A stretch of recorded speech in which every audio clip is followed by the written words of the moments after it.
बहुत जल्दी उठना पड़ा आज।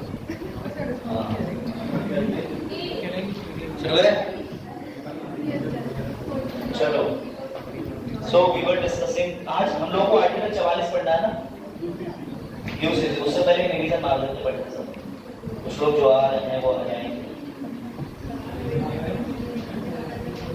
लेकिन ये बड़ा दुखद हुआ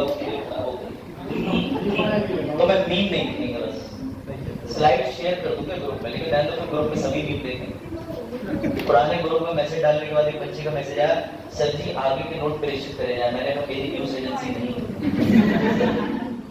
वो ऐसे ही लिखता है प्रेषित करें जाए, मझोड़ा का लड़का है, सर हम नहीं होगा, लेकिन हाँ ठीक लड़का है। वो पिछले साल भी आया था, थोड़े दिन पढ़ा था, लेकिन सिर्फ पीएम साहब का ही समझ में आता था उसे, तो उसे कोई क्लास लेता था।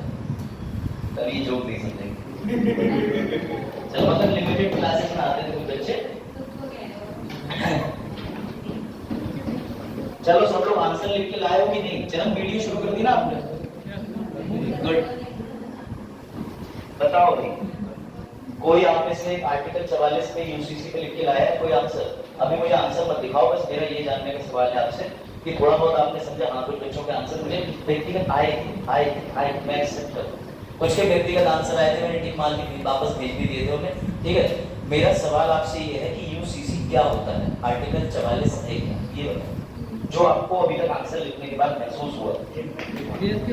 एक देश एक कानून, एक देश एक कानून, थोड़े दिन बाद कहेंगे एक बहु एक सब एक देश एक कानून, एक देश एक चुनाव। हाँ बता, समान नागरिकता का मतलब समान नागरिकता नागरिकता भूल गए। 5 से 11 और 1955 अधिनियम को हो चुका है। अब हम बात कर रहे हैं अनुच्छेद 44 जो कि टीपीएसपी के अंदर आता है। बताओ क्या होता है यूसीसी? अब ग्रुप वाइज पूछते हैं, पहले उस वाले ग्रुप से बताओ क्या लगता है पायल क्या होता है? सभी धर्मों के लिए समान कानून। सभी धर्मों के लिए समान कानून। गुड। इस बीच में ग्रुप में कोई नहीं, समान नागरिकता। समान नागरिकता क्या होता है? आपको नागरिकता चाहिए किसी देश की? सीमा हैदर से आप बाहर आ जाए, माना कि वो अच्छी है, लेकिन मुमकिन नहीं है वो माना अच्छी है। अरे समझो, हो सकता है कोई आपके लिए बहुत अच्छा हो, कोई आपके लिए बहुत खराब हो, आप कैसे डिफाइन कर सकते हैं? समझे? नहीं बजा फेवरेट एक्ट्रेस कौन सी है आपकी? मैं सर उसको बहुत अच्छे से डिफाइन कर सकता हूं। चार बच्चों के बाद प्यार हो जाए और ऐसा नहीं फेवरेट बजाक की फेवरेट एक्ट्रेस सुनो आज सभी लोग, सस्पेंस। बजाक आपका फेवरेट एक्टर और एक्ट्रेस कौन है? अरुण एक्टर थोड़ी है, वो तो एक स्टूडेंट है। आपका फेवरेट जो है वो कौन है? मतलब आपका फेवरेट हीरो और हीरोइन, इसका संबंध है आज टीपीएस किसी को बताऊं? कुछ भी हो बताओ यार। सलमान खान। और favourite heroine? Actress Salman Khan तो आने देखो, उनका तो फेवरेट सभी है, वो तो होना भी चाहिए। मजाक बताइए।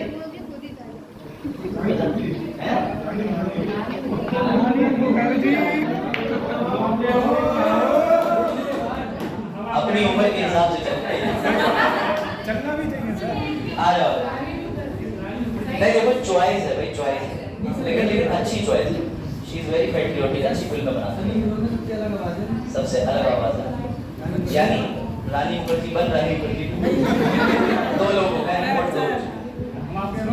नहीं अभी आप मुझे कुछ ऐसे भी हो जो मैंने सर रेखा, हिमा मालिनी है, वो भी हो।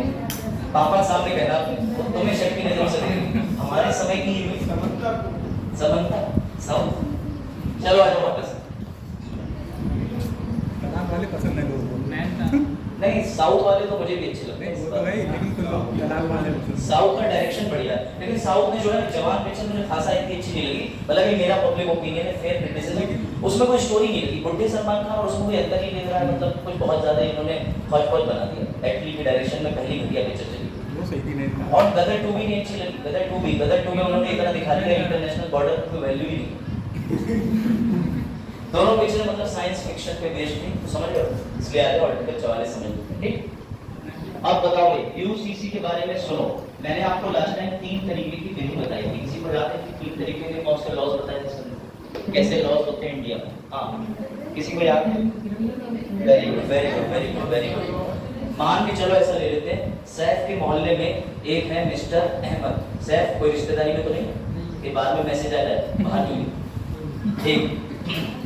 एक है इनके मोहल्ले में मिस्टर अनिल, और ध्यान से समझना, एक है इनके मोहल्ले में मिस्टर गुड लीडर, ठीक है। एग्जाम्पल ले लेते हैं, ये कैरेक्टर फिक्शनल है, इनका व्यक्ति वस्तु से कोई भी संबंध नहीं है। मेरे बात ध्यान से समझिएगा, इन तीनों ने, ठीक है ध्यान से समझना, इन तीनों ने योजना बनाई कि एक 14 वर्ष के बच्चे को हम लोग ना किडनैप करते हैं, किसी बड़े घर के बच्चे को, और उससे बाद पैसा मांगेंगे, पैसा, और पैसा मांगने के बाद जो आमतौर पे किया जाता है कि अगर नहीं मिला तो शिशु की हत्या कर देते। अब ध्यान से समझना, मैंने इसके डिफरेंट रिलीजन की बात करी है, तीनों अलग अलग धर्मों के हैं। अब आप ध्यान से समझिए, जब ये तीनों अपने उस मंसूबे को पूरा करने जा रहे थे, इसी बीच में वजाहत ने खबर दे दी और पुलिस पहुंची, ठीक, तो वजाहत ने किडनैप होने से बच्चे को बचा लिया। लेकिन जब ये तीनों पकड़े गए और जब ये पुलिस की हिरासत में आए, तो इसने कहा कि मैं हूँ मुस्लिम, मैं हूँ हिंदू, मैं हूँ क्रिश्चियन, हम तीनों पे ना धारा 364, 120B ये जो लगा रहे हैं ना, ये हमारे धर्म के हिसाब से लगाओ। कैसा संभव? कभी देखा है कि तुम्हारे घर में चोर चोरी कर रहा हो तो तुम उसके हाथ में आईफोन और एप्पल देख के ये पूछो पहले साइड में आ जाओ, तुम्हारा धर्म कौन सा, वो वाली धारा लगवाएंगे तुम पे? ऐसा नहीं होता। यानी आपराधिक मामलों में जब कोई भी चोर चोरी करता है या कोई अपराध होता है तो उसमें कास्ट या जाति या धर्म नहीं देखा जाता। समझ में आई बात? जो किडनैपिंग की मिनिमम अपराध की सजा है वो मिलेगी, मृत्यु, किसी भी कार्य करने में जो अपराध की सजा है वो मिलेगी। लेकिन ये तो आपने देख लिया क्रिमिनल लॉ का एग्जांपल। अब अगर हम जमीन के विवाद की बात करें, जिसे मैंने एक अलग नाम दिया था, जिसे बोलते हैं भैया, हाँ, कोई घूमने मतलब ना ख्वाजा की दीवानी और इसमें सब वो नहीं चल रही है, यहाँ पे सब शायरी बहरी, ठीक है, और दीवानी का मतलब वो भी नहीं है ये वाला, ठीक है, हालांकि हार्ट ऐसा होता नहीं है, असली हार्ट जैसा होता है उसको पता है, ठीक है। तो फिलहाल मेरा कहने का मतलब ये है कि दीवानी का मतलब होता है, इसे आप लिख सकते हो सिविल मैटर, सिविल, ठीक है, सिविल मैटर का मतलब होता है जमीनी विवाद। अब आपकी जमीन पे किसी मुस्लिम ने कब्जा कर लिया है, मुस्लिम की जमीन पे हिंदू ने कब्जा कर लिया, तो क्या धर्म के हिसाब से कब्जा छुड़वाया जाएगा? नहीं, वो मामला न्यायालय में जाएगा, जो कब्जा छुड़वाने की धारा है वो चलेगी और धारा की वजह से मुकदमा छूटेगा। कोई डाउट यहाँ पर? लेकिन एक दिन आलोक मेरे पास धमके आया, बोले भैया भैया, मैंने कहा क्या? बोले मेरे मोहल्ले में एक शादी हो रही है, आप चलोगे? मैंने कहा यार खाना मिलेगा? बोले हाँ। मैंने कहा चल रहे हैं। वो शादी नहीं, वो निकला अनवर का निकाह, ठीक, ध्यान से समझना।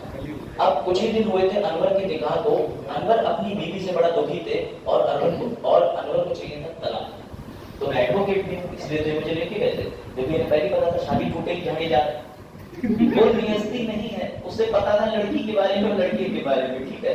तो क्या वो ये लेके गए? फिर अनवर ने मेरे पास फोन करा, हाँ, बोले सर हमें ना डिवोर्स चाहिए, डिवोर्स। तो मैंने कहा अच्छा डिवोर्स चाहिए, तुम्हारा धर्म कौन सा है? तभी आलोक मुझे साइड में ले गया, बोले सर जब मारने पर 302 लग रही है, किडनैप करने पे 164 लग रही है, 364 लग रही है, तो फिर आप इससे डिवोर्स के समय पे डिवोर्स की जो कोर्ट की प्रक्रिया है वो करो ना, आप इससे धर्म क्यों पूछ रहे हो? तो मैंने कहा आलोक यही तो खेल है, जब मामला क्रिमिनल मैटर का हो, अपराधी का, तो फिर ये चलता है, जब मामला सिविल का हो तो भी नियम सार्वभौमिक है। यानी सार्वभौमिक का मतलब होता है यूनिवर्सल, जो चीज एक जैसी सब पे अप्लाई हो। लेकिन जब मामला व्यक्तिगत आ जाता है, पर्सनल, जैसे शादी, विवाह, गोद लेना, किसी को गिफ्ट देना, तुम्हारे मरने के बाद तुम्हारी वसीयत पे कौन काबिज करेगा, या तुम्हारी पीढ़ी के जाने के बाद दूसरी पीढ़ी कैसे आएगी, इसे कहते हैं पर्सनल लॉस।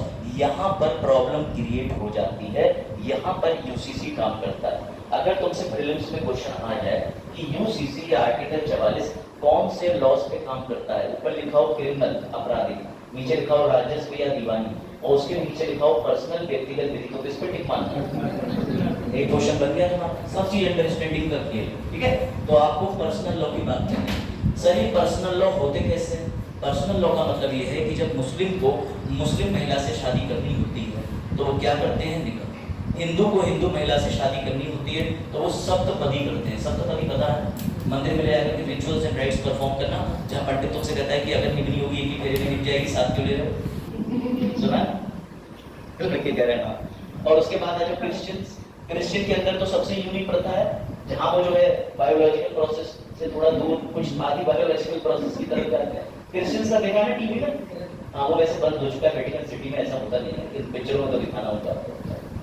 उसके बाद आ जाओ सबसे इंपॉर्टेंट सिख धर्म पे। सिख धर्म की अगर बात करो तो उनका गुरुद्वारे का पाठ होता है, उनकी शादी होती है, ठीक है, ये सबको पता है। सर इन सबकी शादी एक तरीके से क्यों नहीं होती? बेटा जब शादी एक तरीके से नहीं होती तो डिवोर्स एक तरीके से कैसे हो जाएगा?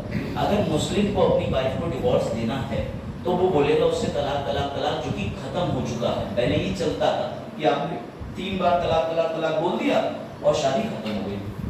अब क्या होता है, उनके में तलाक देने का प्रोसेस दूसरा है, अभी मैं डिटेल में बताऊंगा। अगर हिंदू को अपनी वाइफ को डिवोर्स देना है तो कैसे देता है? कोई जानता है? कोई जानता है? आपको बड़ा ताज्जुब होगा कि हिंदू के वेदों में तलाक का प्रबंध था ही नहीं।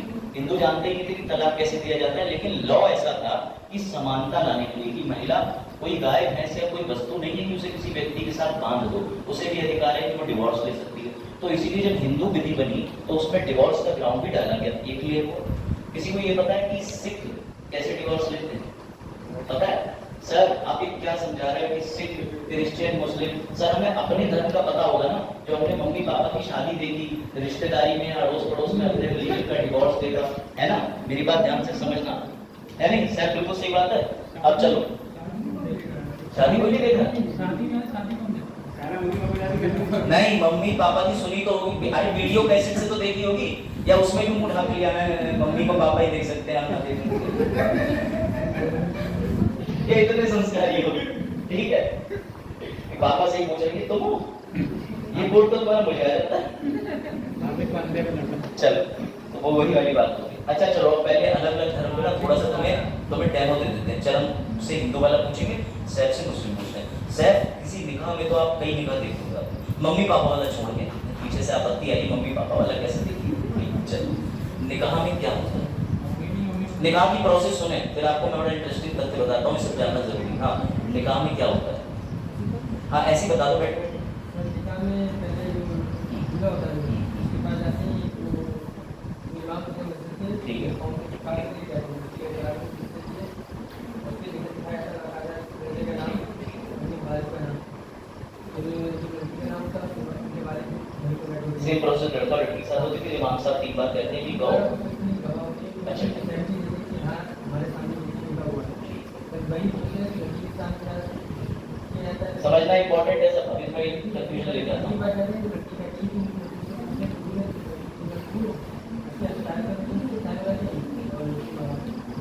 अभी भी कुछ 2-3 स्टेप पूछ गए, मेहर भी तय हो जाती है, मेहर हो जाती है, करिए मैंने करवाई है। बोले सर ये कब हुआ? चलो अभी मैं और बताऊंगा। इन्होंने ये बताया कि मुस्लिम मैरिज के तहत ये होता है कि लड़की पक्ष के सारे कागज वागज सब मतलब जो भी है लिखित में चिंता होती है, ऐसी लड़के पक्ष से होती है, शादी होती है, ठीक है? एक मेहर बनती है। ये मेहर शब्द आज तुम्हें यूसीसी का सबसे इंपॉर्टेंट शब्द लगेगा, मेहर। मेहर का मतलब ये होता है एलिमनी। सर एलिमनी मतलब भरण पोषण के लिए दिया जाने वाला भत्ता। वो भी इनके में 2 तरीके से तय होता है कि अगर शादी टूटी या शादी तय हुई तो बीवी तो तत्काल मांग सकती है या ये बीवी की चॉइस है कि वो मेहर कब मांगे, लेकिन मेहर उसकी क्वालिफिकेशन, एजुकेशन और बहुत ज्यादा इंपॉर्टेंट होता है। मुस्लिम में मेहर ऐसा हो ही नहीं सकता कि छोड़ दें, ये इंपॉर्टेंट है, ठीक? और मेहर की वजह से यदि आगे विवाद होगा वो समझना, क्योंकि शाहवानों केस पड़ेंगे तो तुम्हें थोड़ी भूमिका बनाना है। हिंदुओं में शादी कैसे होती है? कुछ नहीं, लड़का और लड़की कुंडली में लग जाती है, कुंडली में छूने के बाद उनके अगर वो सह जाती हैं, जो भी है प्रोसेस बढ़ती है, मंदिर में फेरे लेते हैं, और अगर वो ज्यादा जल्दी शादी करना चाहते हैं तो रजिस्ट्रेशन करा लेते हैं आधे समय, ठीक है? कोई बजट है संपर्क है तो खैर फिलहाल उसके बाद चल कहना जब कराओगे ना करवा। फिर से आगे दूसरी इंपॉर्टेंट, आप ध्यान से सुनना, सवाल ये आता है कि अगर किसी हिंदू को मुस्लिम से शादी करनी हो तब कैसे होगी, और अगर किसी मुस्लिम को हिंदू से शादी करनी है तो हिंदू को मुस्लिम से करनी है तब कैसे होगी। इसलिए मैंने तुम्हें दोनों की प्रोसेस बताई। अब आओ यूसीसी, समझे? चलो अभी तक तो आपने मुस्लिम मुस्लिम बता दिया, अब मुस्लिम को अगर हिंदू से करनी है और हिंदू को मुस्लिम से शादी करनी है तब कैसे होगी? सोचो, बताओ। कोर्ट में नहीं, कोर्ट के द्वारा होगी। हाँ बताओ कैसे होगी? कोर्ट के माध्यम से। मैं तुम्हें ताजा केस दूं, ताजा केस दूं। सोरा भास्कर एक हिंदू बरखेड़ा में रहने वाला जो लड़का टाटा इंस्टीट्यूट ऑफ मुंबई से कर रहा है, तो ठीक है ना, पता है ना सभी को, उसने शादी करी मुस्लिम से, तो उसने जो मुस्लिम लड़के से शादी करी उसके लिंक यहाँ बरखेड़ा है, इसलिए मैं डिस्कस कर रहा हूँ। लेकिन फिलहाल ऐसा समझो कि सोरा भास्कर हिंदू, लड़का मुस्लिम। अब शादी करने की ना मुस्लिम्स में 2 कंडीशन आती है, कोई नहीं बताऊंगी, आ जाओ। कंडीशन ए, हिंदू महिला पहले अपना धर्म परिवर्तन करे, मुस्लिम बने, उसके बाद वो मुस्लिम से शादी कर ले। लेकिन दूसरा आता है तुम्हारा आर्टिकल 44 से पैदा हुआ एक एक्ट, सुनो इसीलिए तुम्हें बता रहा हूं कि अभी क्या समझ आएगा। स्पेशल मैरिज एक्ट यानी विशेष शादी अधिनियम। और ये जो एक्ट बना हुआ है इसके तहत ना आप मुस्लिम ना आप हिंदू कोई भी किसी भी अंतर जातीय या फिर किसी भी कैटेगरी कास्ट का हो वो शादी कर सकता है। और इसमें एक ही कंडीशन है, एक बार शादी एक बार डिवोर्स। यानी तब मुस्लिम, अब सोरा भास्कर ने जब उस लड़के से शादी करी है तो सोरा भास्कर बहुत समझदार है, माँ बाप उसके जेएनयू के प्रोफेसर है। उसने कहा अगर मैं शरीयत के अकॉर्डिंग शादी करूंगी धर्म बदल के तो हो सकता है 4 शादी और कर डाले, भाई अलाउड है, जो अलाउड है वो अलाउड है। तो उसने क्या करा, उसने स्पेशल मैरिज एक्ट में शादी करी है। अब जब भी उसके साथ में दूसरी शादी करने का विचार आएगा तो वो डंडा लेके खड़ी हो जाएगी, कहेगी स्पेशल मैरिज एक्ट में पहले मुझे डिवोर्स दे, तो कर ही नहीं सकता। तो समझे, ये तुम्हें डायरेक्टली पता चला कि आर्टिकल 44 में अगर लॉ समान हो जाएगा तो फायदा क्या है। अभी भी हम आर्टिकल 44 में नहीं आए, मैं तुम्हें सिर्फ एक अंडरस्टैंडिंग बना रहा हूँ कि समाज में समस्याएं क्या क्या हैं और उन्हें निपटाने के लिए ऐसे लॉ कहाँ जरूरी है। हिंदुओं पे आ जाओ, हिंदू अगर कोई मुस्लिम से शादी करना चाहता है उसे कोई टेंशन नहीं, बस लड़की होना चाहिए, कर लेगा शादी, ले जा करके मंदिर, यही प्रक्रिया। कई बार ऐसा होता है कि लड़की भी धर्म परिवर्तन करके बन लेती है, क्यों? क्योंकि अगर हिंदू ने किसी और कैटेगरी से किसी और रिलीजन से शादी करी तो वो मान्य नहीं होती, ये ध्यान रखना। अब मैं तुम्हें एक एग्जांपल देता हूँ, कितने लोग धर्मेंद्र और हेमा मालिनी को जानते हैं? सब जानते हो, धर्मेंद्र जी की पहले शादी हो चुकी थी, ठीक, उन्हें हेमा मालिनी जी से शादी करनी थी। तो हेमा मालिनी जी कर नहीं सकती थी क्योंकि हिंदू विवाह अधिनियम और हिंदुओं में एक ही शादी अलाउड होती है। तो ये फैक्ट है, गूगल कर लेना, मैं स्लाइड में लेके आया था लेकिन अब तो चलेगा नहीं। तो हेमा मालिनी जी ने अपना नाम आयशा रखा और धर्मेंद्र जी ने अपना नाम बदला और दोनों ने इस्लामिक रीति रिवाज से शादी करी थी। ये बात खुली कब, जब हेमा मालिनी जी को चुनाव लड़ता, धर्मेंद्र जी को संसद के लिए चुनाव में खड़ा करना था, तो वहाँ कागज दाखिल होता है। तो उन्होंने कहा दाखिल कि धर्मेंद्र और सिर्फ कृष्णा, केवल कृष्णा, और फिर अपना जो बदला हुआ नाम है वो नाम भी रखा। तब न्यायालय ने क्या, पत्रकार तो जानते हैं, जहां ना पहुंचे कभी वहां पहुंचे पत्रकार, जहां ना पहुंचे रवि वहां पहुंचे कभी, कहां पता, लेकिन मैं पत्रकार कह रहा हूँ। तो पत्रकारों ने उनका हलफनामा ही वायरल कर दिया, ये देखो तुम्हारे आदरणीय धर्मेंद्र जी। और ऐसा क्यों करा, इसके पीछे पॉलिटिक्स मुद्दा था कि अगर इनको दूसरी पार्टी की ये चीज ले आएगी तो ये जिस पार्टी से खड़े हो रहे हैं उस पार्टी की इनकी छवि खराब हो जाएगी। तो ये सस्पेंस बना हुआ है। तुम लोग बात समझे कि किस लेवल तक यूसीसी की चीजों के मुद्दे हैं जो मैं स्टडी करके आया हूँ। अब मैं तुम्हें डायरेक्टली यूसीसी से मिलवा देता हूँ कि है क्या, लेकिन उससे पहले शाहबानो का केस पढ़ना बहुत जरूरी है। कोई डाउट, कोई समस्या? सर ये तो हमें सब मिला ही नहीं था जब हम यूसीसी पढ़ रहे थे, क्योंकि बगल में इंस्टाग्राम भी चल रहा था। हाँ मैं पढ़ रही हूँ, उस आदमी ने लिखने को दे दिया, तो उधर से मैसेज आया, वो मत पढ़ा करो इतना, आपको कल नोट चला जाएगा, ठीक है? तब इधर से मैसेज किया होगा, तुम भी तो अंधे हो, मैंने तुमसे कहा कभी। लड़का लड़की दोनों करते हैं, जैसे लड़का हिंदू है लड़की मोहम्मदन है, हाँ तो कोर्ट के द्वारा तो दोनों घर पे नोटिस आएगा ना? हाँ, नोटिस दोनों के घर पे तो नहीं जाएगा, नोटिस कोर्ट में चिपकता है बल्कि। हाँ वो दरअसल ये कह रहे हैं कि मतलब दोनों के घर पे जाएगा दोनों, हाँ नोटिस तो दोनों के पास पहुंचेगा।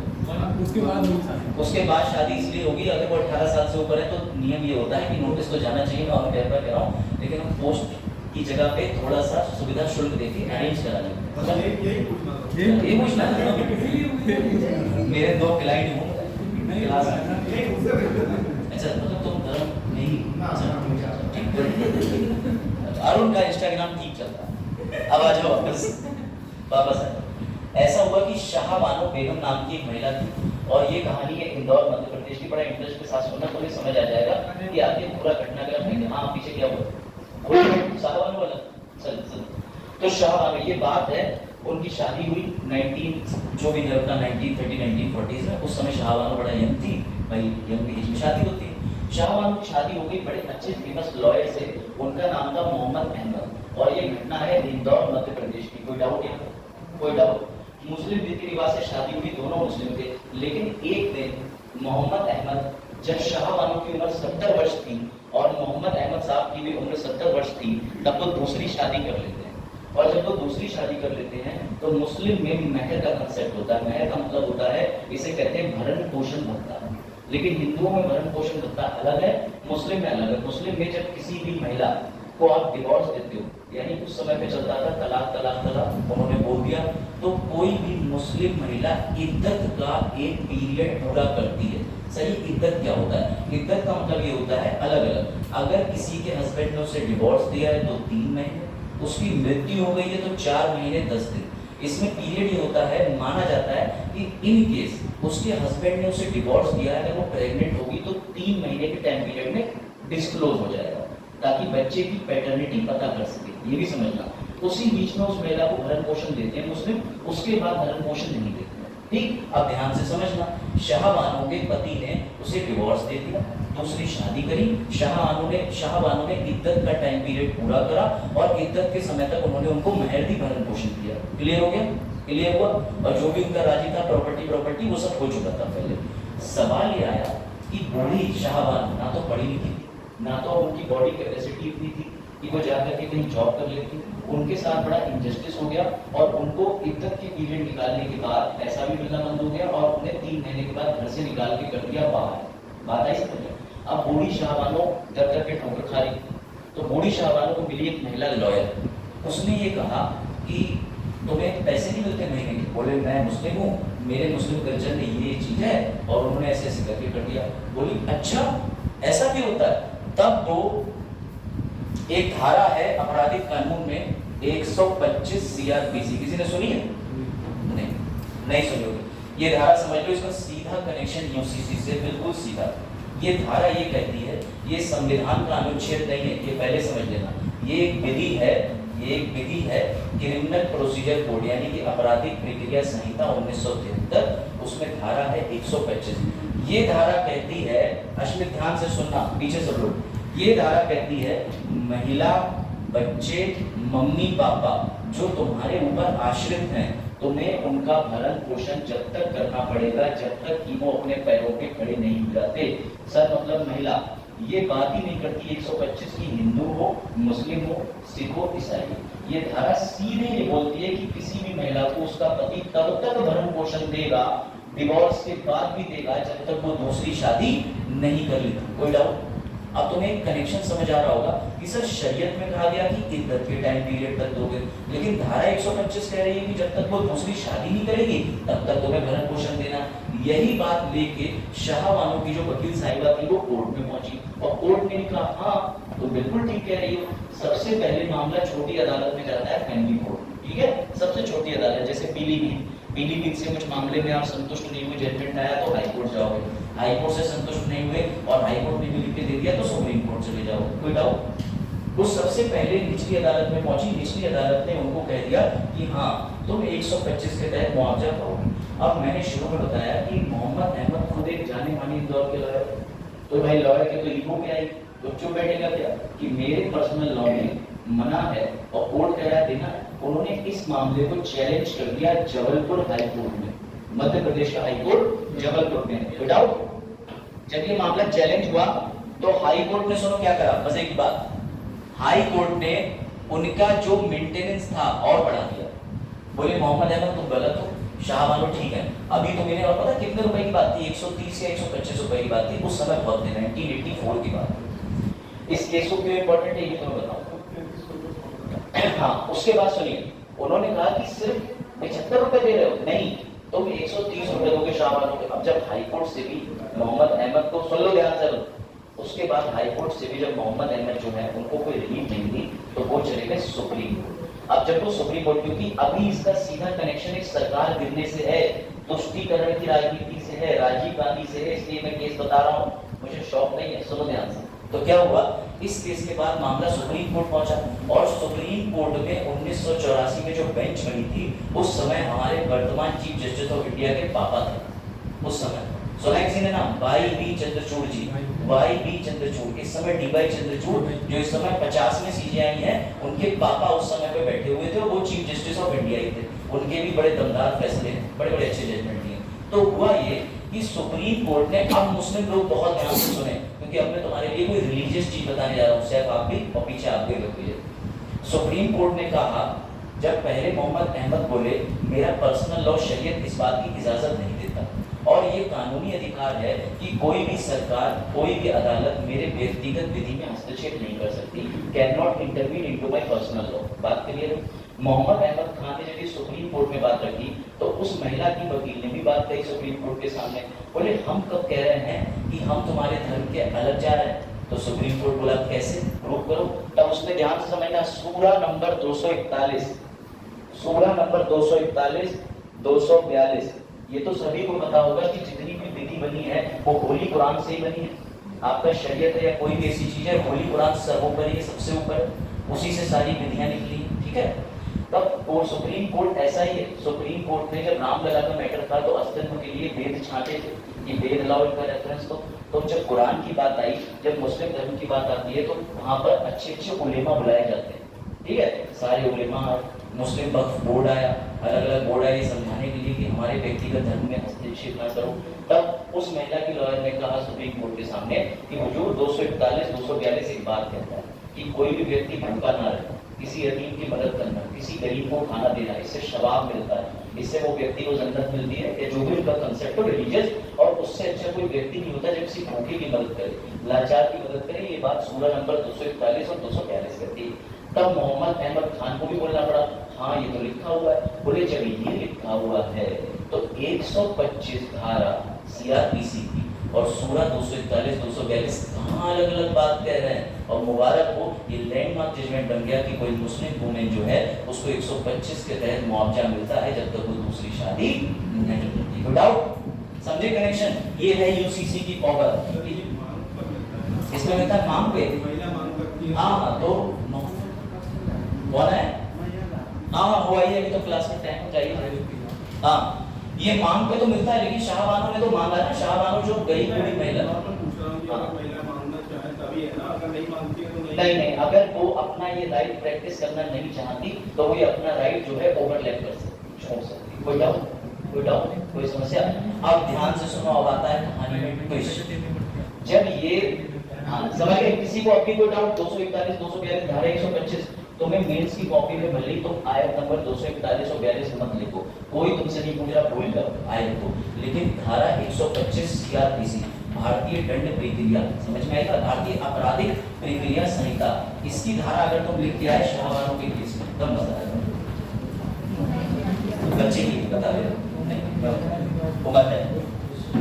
दूसरा 125 के अंदर अश्मित का सवाल है कि इसमें बच्चे और बूढ़ों को भी दिया जाता है। हाँ जी, सुप्रीम कोर्ट ने 125 का प्रयोग कई बार इतना अच्छा करा है, अगर कोई बच्चा जो 18 साल से नीचे है, समझ गए, और वो अगर 18 साल से नीचे है यानी नाबालिग की श्रेणी में आता है, कोई इनकम अर्न नहीं कर रहा है, तो उसके पापा को उसे सपोर्ट करना होगा, और अगर बूढ़े माँ बाप हो जाएं तो बच्चे को अपने पापा को सपोर्ट करना होगा। सुप्रीम कोर्ट कई जजमेंट देती है, इसमें वो लिखती है कि अपने मम्मी और पापा की ध्यान रखने का अधिकार महिलाओं को भी है, लड़कियों को भी। वो 125 की बात कर रही है, बात समझे? अब ये लॉ नहीं है तो इसमें मैं डिटेल में नहीं जाऊंगा, बस आपको यूसीसी से मुझे जोड़ना था कि यूसीसी का फायदा देखो। एक फायदा तुम्हें दिख गया, उस महिला के साथ जस्टिस कर दिया यूसीसी ने, भाई किसी की विधि में कोई चीज नहीं थी तो यूसीसी ने कहा, और आयत का भी रेफरेंस दे दिया गया कि कुरान, होली कुरान में 241 और 242 नंबर सूरा ये बात कहता है। कोई दिक्कत किसी को, कोई समस्या?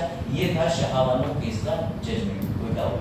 अब समझो दूसरी चीज, जब ये सब हो रहा था ना तो एक आदमी बड़ा बुद्धिमान था, उसे एक ख्याल आया, उसे ख्याल ये आया, मैं ये मिटा देता हूँ, कि एक वर्ग के साथ ना अत्याचार हो रहा है, एक वर्ग के साथ अत्याचार हो रहा है और चुनाव आने वाले, क्यों ना जिस वर्ग के साथ अत्याचार हुआ है मैं उसके लिए तुष्टीकरण की राजनीति कर दूं।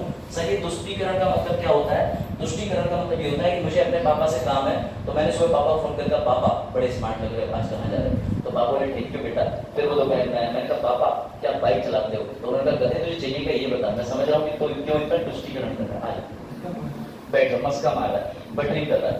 तो ऐसे क्या हुआ कि ये बात पकड़ ली राजीव गांधी सरकार, और राजीव गांधी सरकार ने एक नियम बनाया, एक रूल बनाया, एक विधि बनाई जो आज भी चल रही है, और उस विधि में भी संशोधन भी किया गया है। जब 3 तलाक को खत्म किया गया तो उस विधि में संशोधन किया गया, इसलिए वो विधि बताने से पहले उसकी कहानी बताना जरूरी थी। सुनो, उसका नाम है संरक्षण यानी protection of Muslim women act 1986। इसको मैं स्लाइड में हिंदी में दे दूंगा, बोल दे रहा हूं कि मुस्लिम औरत संरक्षण अधिनियम यानी इनके अधिकार, protection of Muslim women rights, और आएगा यहाँ पे प्रोटेक्शन ऑफ राइट्स, अधिकार किसके? मुस्लिम वुमेन के। ठीक, उन्होंने क्या करा, सुनो राजीव गांधी जी का दिमाग, उन्होंने ये करा कि जैसे ये जजमेंट आया, उन्होंने सोचा ये बड़ा अच्छा मौका है कि परिस्थिति को ना कैश में बदलने का, अपॉर्चुनिटी को कैश में करने का। उन्होंने तुरंत ही नई विधि बनाई, अपने एक्सपर्ट्स बुलाए क्योंकि भैया पीएम ऑफ इंडिया और उन्हें वोट भी चाहिए थे। उन्होंने इस जजमेंट, इस वाले जो लॉ बनाया ना, इसमें गलती कर दी। उन्होंने शुरुआती लाइन ही लिखी कि in reference to the judgment of Shah Bano versus mister Ahmed 1984, हम उस जजमेंट को पलटने के लिए ये लेके आ रहे हैं। साफ साफ लिख दिया। अब इस बात से 3 लोग नाराज हो गए और इसी वजह से राजीव गांधी जी का पॉलिटिकल करियर बर्बाद हो गया। ये बिल्कुल तथ्य बता रहा हूँ, किताबों के रेफरेंस से, ये तुम्हें कोई नहीं बताएगा, ये इंटरेस्टिंग फैक्ट है। कैसे? हिंदुओं को लगा यार ये क्या ड्रामा, भारत के अंदर सब धर्म एक समान, भारत का कोई धर्म नहीं है, तो तुम कैसे किसी पर्टिकुलर धर्म का अपीसमेंट कर रहे हो, उनके लिए प्यार प्यार से मक्खन लगा रहे हो। मुस्लिम्स को ये बात बुरी लगी, राजीव गांधी कौन होता है, हमारा धर्म, हमारी शरीयत, हमारी कुरान, हम जो चाहे वो करें, तुम कौन होते हो पूछने वाले। और तीसरा उन्होंने दुश्मनी मोल ले ली सुप्रीम कोर्ट से। सुप्रीम कोर्ट को लगा है हम तो अपना काम ही कर रहे थे ना, हम तो सीधे लॉ को डिफाइन कर रहे थे, तुम्हारी हिम्मत कैसे हुई हमें सीधे सीधे जवाब देने की। खैर, इस एक्ट से उन्हें कोई लाभ तो नहीं मिला। ये एक्ट आज भी वर्तमान में प्रैक्टिस में है। इसमें उन्होंने ये लिख दिया था कि किसी भी महिला को सिर्फ इद्दत के पीरियड तक ही मुआवजा दिया जाएगा, या जिसे कह सकते हो भरण पोषण, इसके बाद नहीं दिया जाएगा, जो शरीयत का कानून कहता था। लेकिन सुप्रीम कोर्ट ने तमाम ऐसे जजमेंट दिए, चाहे वो सरला मुद्गल हो, चाहे और जजमेंट हो, इसमें साफ साफ कह दिया कि इस पर कोई अधिकार नहीं है। क्यों? क्योंकि हम सुप्रीम कोर्ट है, फाइनल इंटरप्रिटेटर, हम जो कहेंगे वही होगा। बात आई समझ में? नहीं कि कैसे उनका पॉलिटिकल करियर चला गया।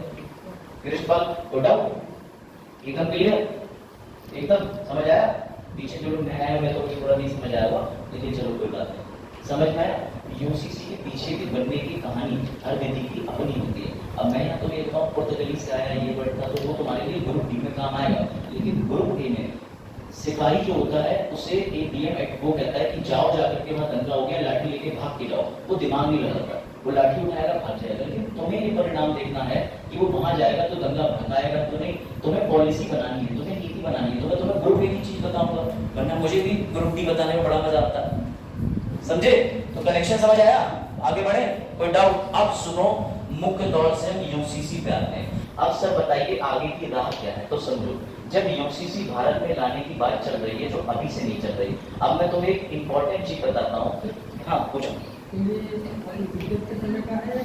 नहीं, अभी इद्दत के समय पे जो आपका धर्म के अनुसार दिया जाता है वो तो मिलता ही मिलता है, लेकिन अगर महिला 125 में चली जाएगी तो वो जब तक शादी नहीं करती, ठीक है, तब तक चलता रहेगा। इसमें और भी क्लॉज है। इसमें क्लॉज ये है कि अगर आप महिला का किसी अनजान पुरुष से संबंध है, ऐसा कि न्यायालय में आके सिद्ध कर दोगे तो भी ये बंद हो जाता है, समझ गए? लेकिन महिला हिंदू, मुस्लिम, सिख, ईसाई 125 का मुआवजा कोई भी महिला कोर्ट से ले सकती है। कोई डाउट? तो 2000 रुपए वाली एडवाइस कर दी, ठीक है? बाद में पेटीएम नंबर लिख दूंगा, वो बारकोड चलाऊंगा साइड से, चलिए आगे। अब समझो सर, अब आ जाओ, तुम्हें और मजा आएगा। अभी तो तुम्हें सिर्फ एक स्टोरी समझ आएगी, और ये स्टोरी में लिख के लाया था, इसमें एक तो मीम आ रहे थे बड़े खतरनाक। मीम देखो, याद नहीं आना जब आ जाएगा। हाँ, तो खाली एक मीम मैंने डाला था कि लड़की से मैंने कहा रात की गला ने, तुम कितनी सुंदर हो, उसने कहा बेवकूफ हो, मुकदमा लिखवा दूंगी तुम पे। फिर अचानक ये गाना आता है, मैं इतनी सुंदर हूं क्या करूं। समझे? मैं तो चीख के बता रही हूँ, जब हमने कहा तो बुरा लग गया। तो ऐसे मीम है इसमें, लेकिन ठीक है, तो कोई ऑफेंड ना हो। मैं अपने घर में पहले प्रयोग करके देखता हूँ, मम्मी से बोल के, अगर चप्पल नहीं आती तो मैं समझ जाता हूँ बच्चों से कहा जा सकता है। चलो सर, बाबा साहिब इतने इंटेलिजेंट थे, बाबा साहिब मतलब हमारे अम्बेडकर साहब, सर वो इतने इंटेलिजेंट थे, तो उन्होंने ना आर्टिकल 44 को आर्टिकल 12 से 35 के बीच में क्यों नहीं डाल दिया, ताकि ये बिल्कुल कंपल्सरी रूप से इसका पालन हो जाता। आर्टिकल 44 में आपने ये बताया कि राज्य के नीति निर्देशक तंत्र जो है वो उपलब्धता के बेसिस पे है, कि अगर हमारे पास प्रत्येक नागरिक को एप्पल आईफोन बांटने के लिए होंगे तो हम एप्पल बांटेंगे, वरना सैमसंग का हैंग होने वाला 3 GB 32 GB से काम चलाओ। बात आई समझ में? उसे डीपीएसपी कहते हैं कि उपलब्धता, ठीक है? कितना? 232 चैनल कह रहे मैंने उन्हें दिया था, उन्हें भी वापस कर दिया। मिला था उन्हें, तो उनसे तुमने लिया था। दहेज नहीं आ रहा? अच्छा, टैबलेट मिला था। हाँ अच्छा, मिला। सर आप आर्टिकल 21 का बनाना। अच्छा नहीं मैंने नाम नहीं लिया, नाम लेना है। मैंने कहा उन्हें मिला था कि मित्र भाई बड़े भाई हो सकता है कोई छोटे भाई को मिला है। छोटे भाई को भी मिला था। आप हमेशा उन्नी और उन्नी ही क्यों समझते हैं? आपकी उन्नी को मिला होगा, उन्नी दिया होगा। इधर आ जाओ, ठीक है। अब सुनो, तो बाबा तुम्हारे दिमाग में भी ये सवाल हिट करना चाहिए अगर तुम पॉलिटिकल इंटरेस्टमेंट समझ रहे हो कि बाबा साहेब ने आर्टिकल 44 यानी ये डीपीएसपी में डाल के छोड़ क्यों दिया।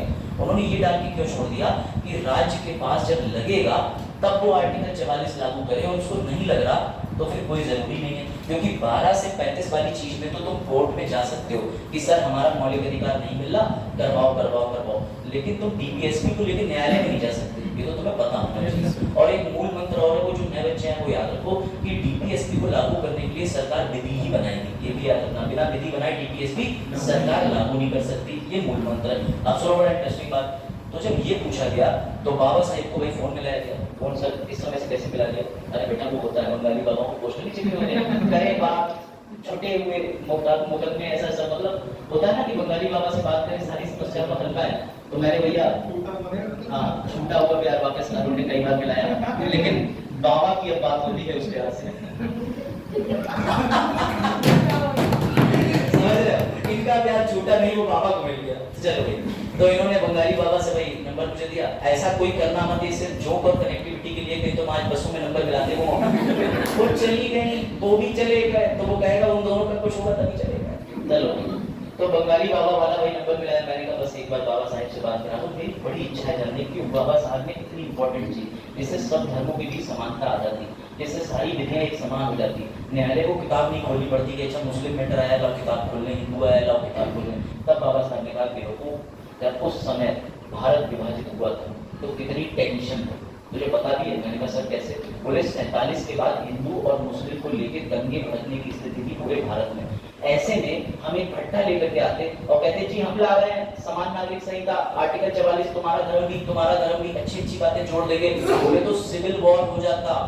समझ में नहीं आता कि देश कहाँ जा रहा है। 125 करोड़ की आबादी है ना, 125 करोड़ ही रह जाती।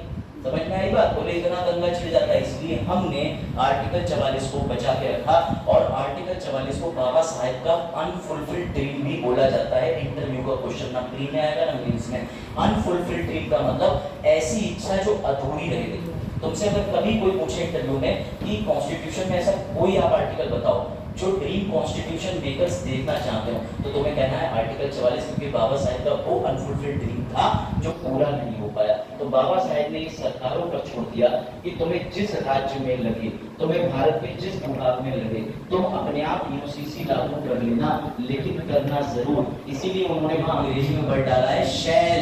कौन सा वर्ड डाला है? शैल। सर हिंदी में होता है कर लेना, अंग्रेजी में दो शब्द होते हैं मे और शैल।